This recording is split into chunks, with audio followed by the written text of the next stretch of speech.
मनापासून धन्यवाद।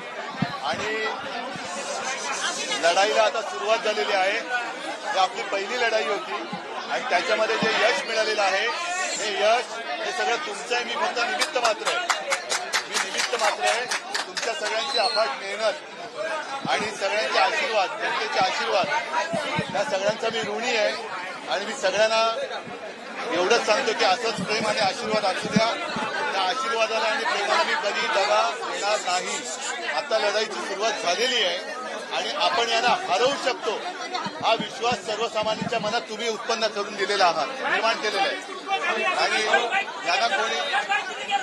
यांना कोणी हरू शकत नाही हा जो एक गैरसमज होता तो गैरसमज मी सगळ्यांनी मेहनतीने तोडून टाकलेला आहे। म्हणून तुम्हाला सगळ्यांना धन्यवाद देतो आणि लवकरच मी नाशिकमध्ये तर येणारच आहे, पण संपूर्ण महाराष्ट्रामध्ये सगळ्यांना धन्यवाद देण्यासाठी परत एकदा राज्यभर मी फिरणार आहे। सगळ्यांना धन्यवाद देतो।